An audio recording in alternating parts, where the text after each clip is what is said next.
Hi there, welcome to the podcast series, The Role of Coaching in HR. I'm Colin Newbold, and in this series I feature the backroom stars of HR. These are people officers in medium-sized organisations who are quietly making it easier for their employers to achieve success. Now, many of them will be new to you, and in each episode I invite them to share their story and some of the challenges they've overcome in their journey so far. Now, the series is sponsored by the coaching platform findmecoaches.com, and so I also get my guests talking about what coaching they may have received, how they've used coaching in their careers, and how coaching is being deployed inside their organisation. I really hope you enjoy it. Let the episode begin.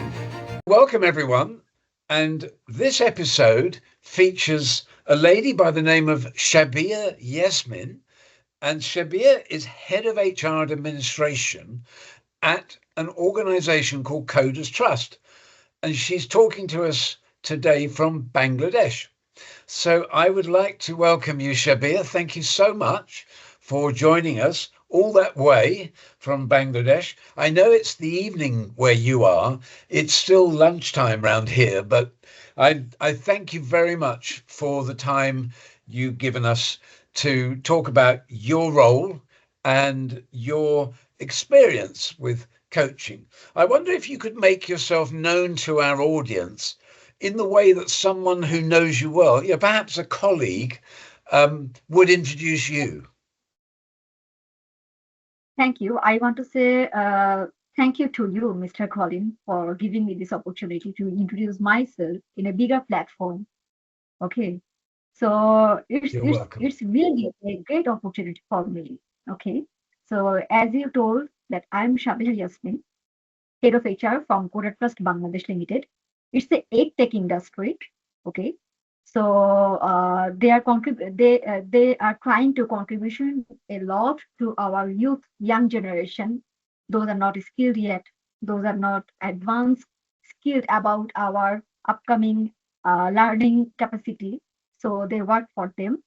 And as part of my introduction, I am Shabiha Yeasman. You told that already. I'm from Bangladesh, Dhaka, Bangladesh. I living here with my family, my husband and my mother and my 8 years old son. Okay, and I'm postgraduated from East West University in Human Resource Management, and I also recognized as a certified human resource business partner from Cambridge Academy of Professional UK. Okay, Nice. so it's Yeah. short that Shabiha is with cHRBP. And I started my career around 14 years ago. I started my journey from 2011, early 2011. I joined a renowned telecommunication industry in Bangladesh. It's named Banglalink Digital Communication Limited. There I worked more than 6 years. Then I moved myself to a power plant company. It's an ICT group. There I joined as a senior manager, HR and admin. Then I moved myself to a Chinese multinational company. It's a trading business basically, and there I joined as senior manager, HR and admin, and also I was in charge of Bangladesh office. And then I got a chance to move myself to a renowned local group of company, and there I joined as a group head of HR and administration. And then I joined here, CodersTrust Bangladesh Limited, as the head of HR and admin. And still I working here. That's all about me. Thank you so much. So you've done a lot of different roles within HR to get to where you are Yeah, now. For our audience, Shabir, can you tell us a little bit more about the organization that you work for? Tell us about Coders Trust. yeah, definitely. CodersTrust is a edutech platform, basically. Okay. We work for unemployed people. Okay. And also for women, we work for. So there is so many unemployed people in Bangladesh. Those are not getting any better job for them. So we skilled them and trained them in a platform and freelancer platform, and also for remote job. So by sitting home, they earn by the remote job. Okay, so Coder Trust basically work for them who are basically become helpless day by day. So Coder Trust basically help that unemployed people, help the women. That is we do basically. And they're being taught how to code software. Is that right? Sorry. They're being taught how to code, to program coding in computers. Yeah. Definitely. Software Basically, we development. software development and various skill development program like digital marketing, account management system, graphic design, web Ah, development, web design. Okay, basically we are a coacher. right. We coach our unemployed people. Yeah. And those Yeah, skills allow them to then go freelance and earn money with those skills yeah, while yeah, working from home and working for themselves. I mean, that's a really yeah. interesting business model. Um, do you know what? I'm using a platform from time to time called Fiverr, which is where I think some of your students end up, because I noticed there's quite a few people from Bangladesh that are offering services on that platform, and I'm sure there are many other platforms as well. So I'm guessing that's the result of this work that you're doing. That's fantastic. Well done. Yeah, So yeah. if you just go back over your time in HR, Shabir, Hmm. what are some of the challenges you've faced in your role, and how did you overcome them? First of all, HR is a thankless job. Okay, and there is so much challenges because we work as a bridge between the employer and employees. Okay, sometimes employees feel that we are not thinking about employees, and sometimes employers also think that we are not thinking about them. So it's a tough job and a challenging job. It's Okay. what we say in England. That's you're caught between a rock and a hard place. Yeah. So I faced a big challenge in my previous organization. It's a local group of company. So I found there four generation. Okay, fourth generation. That company I found. First generation is around 75 to 85 years old. Second generation is around 60 to 75 years. Third generation is approx 35 to 40 or 45 years. And fourth generation who are like interns or just started their careers. So Okay. there is a fourth generation, and obviously there is so much gaps between them, and the gaps is obvious because of their communication skills, because of their working styles. Okay, and so many approaches.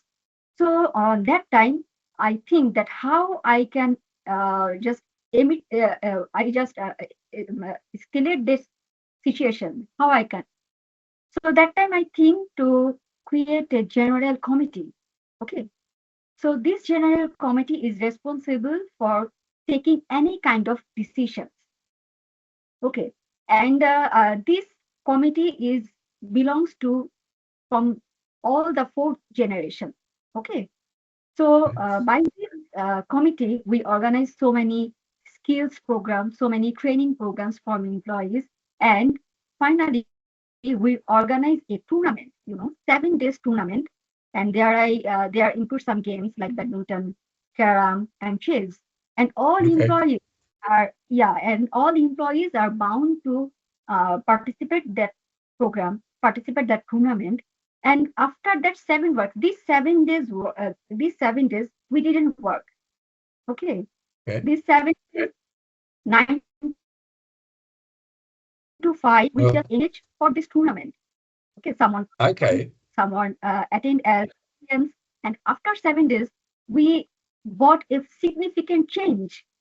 You can't believe that these 7 days become a lots of change between their thinking, between their capabilities, and and they know each other, and they realize their gap, and they realize to do something to just omit this gap. And it's a big challenge, and I think I was success. Hmm. That's very interesting. And the committee, you say, was made up of the 4 generations. Yeah, That makes yeah, good four sense. generations. Yeah, well done. That's very good. Shabiha, that's really interesting. And I don't know if you've answered part of the next question already, but let me ask you this. You know that this series, the podcast series, is funded by the coaching platform findmecoaches.com. They're our sponsor. Um, I'd like to ask you, what's your experience of coaching, both personally as well as inside your organization? Yeah, definitely. In my personal experience, also, I found so much benefits and significant changes because of coaching. Coaching is like a team who work for our development. Okay, Hmm. and coaching is important for an individuals and the organization as a whole. And I really feel what the necessity of coaching because of CodersTrust, because we work as coacher. Okay, we coach the unemployed people who are not employed yet, who become depressed day by day, who become frustrated day by day. So we coach them to skill themselves, and and uh, there is no other way without coaching. Coaching is Hmm. necessary in every aspect. I mean, coaching And presumably at CodersTrust includes mentoring because you're teaching skills yeah, as well, I'm guessing. yeah, yeah. Yeah, That is I want to say. And thank you that you also you also a CEO from a coaching institute. Okay, yeah, and you done a great job.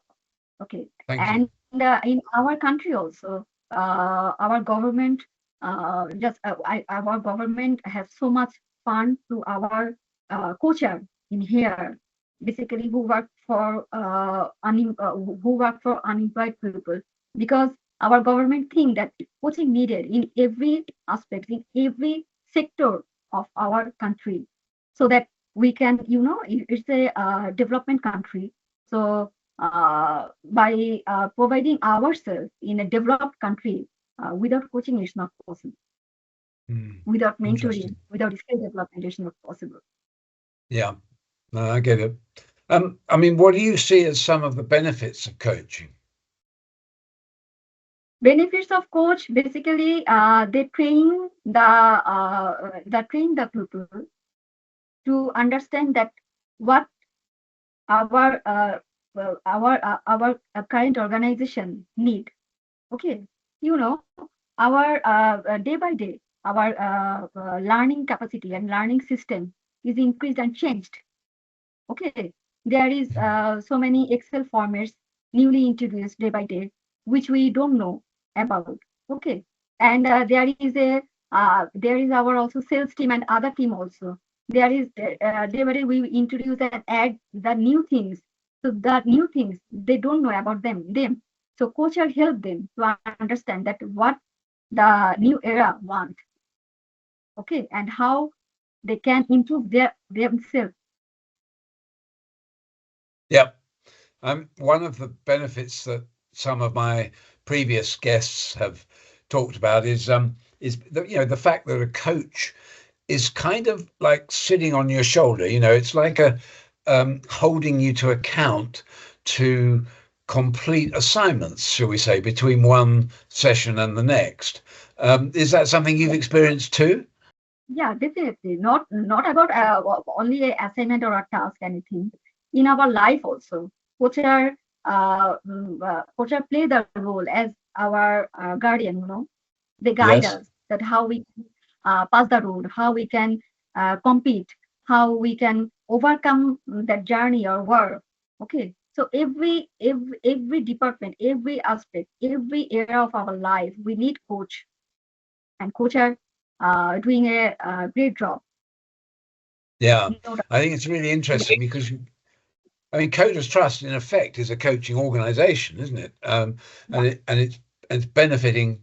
these unemployed people, especially women, as you say, giving them a lifeline to be able to earn money. I mean, it's fantastic.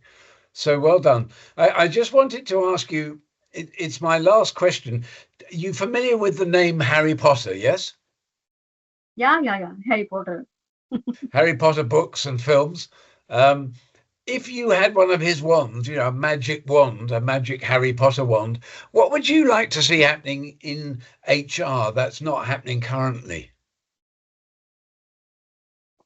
If I have a Harry Potter wand, then I wish to dream a workplace where employees get fulfilled, employees get motivated, no without burnout, and a workplace where employer think and invest their time to improve employee branding, okay, and no retention, okay.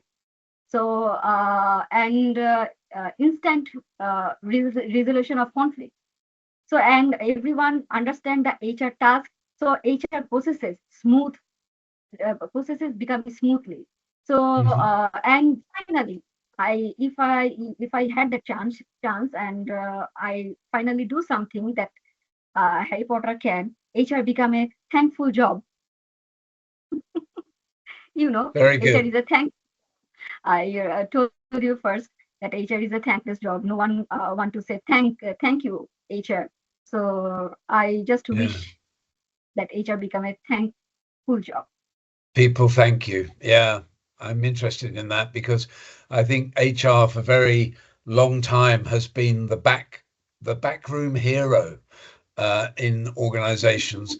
And I'm thankful that some of the guests I've had on the podcast before, they are suggesting, they're indicating that there is more of a voice from HR at the strategy table inside organizations. That's definitely changed over the years. I think HR was always seen as very transactional, all about hiring and firing, and nowadays I think the people side of a business is recognized as being one of the most important resources, and therefore HR needs to be brought in at the beginning to work out strategy, how strategy impacts people, to give their view and their inputs on strategic decision making. So I think that's changing, but yeah, I still think they could get more thanks for what they do.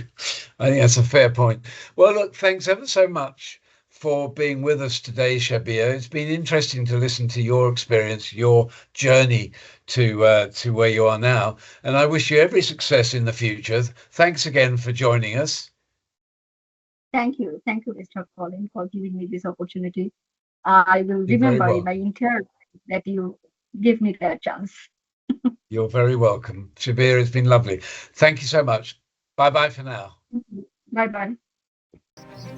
Well, I hope you enjoyed that insight into my guest and their organisation and the role of coaching there.